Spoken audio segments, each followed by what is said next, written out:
Le prochain concours de l'Eurovision aura lieu le samedi 13 mai à Liverpool. Pour l'occasion, Gala a interviewé le duo Madame Monsieur, qui a participé à la célèbre compétition de chant en 2018, pour représenter la France.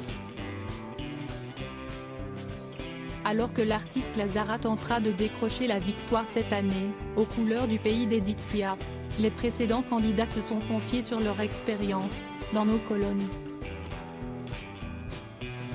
Avec le recul, Émilie Zat et Jean-Carl Lucas ont révélé que s'ils avaient l'opportunité de revivre leur passage à l'Eurovision, ils rendraient la mise en scène un peu plus éclairante sur le propos de la chanson, à savoir Merci, disponible sur leur album Vu d'ici. Pour rappel, Madame Monsieur est arrivé 13e au concours et il a estimé que si est sans doute le fait que la chanson « était » en français qui fait qu'il y a eu un décalage important entre les prévisions des bookmakers et le vote en direct. Effectivement, avant leur participation à la compétition, on les voyait faire partie du top 3. Une véritable déception qu'ils ont tenté de nous expliquer, les gens qui découvraient la chanson l'ont aimée, mais n'ont pas forcément eu les clés pour en comprendre le sens et l'histoire qu'elle racontait. Pour ceux qui seraient passés à côté du titre Merci, les artistes ont indiqué que celui-ci était particulier, dans le sens où il parlait d'un bébé migrant né à bord du bateau Aquarius qui venait de sauver sa maman.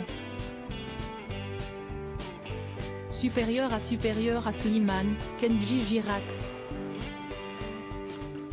Ils ont refusé de participer à l'Eurovision, un titre qui avait fait polémique, une chanson sortie en pleine crise migratoire et qui ne se voulait pas forcément politique. Malgré tout, celle-ci a suscité énormément de réactions extrêmes qu'ils n'avaient pas du tout anticipées. Après l'Eurovision, Madame Monsieur a dormi, éreintée par toute cette organisation qui a demandé beaucoup de travail. C'est un marathon qu'on venait de courir. On a beaucoup pleuré, après les résultats officiels, note de la rédaction, c'était du chagrin, de la fatigue et un peu le relâchement global de toute cette tension. Alors on était épuisés. Vidés comme rarement, ont indiqué les deux chanteurs en toute franchise. Article écrit avec la collaboration de 6 médias Crédit Photo, Bruno Bébert.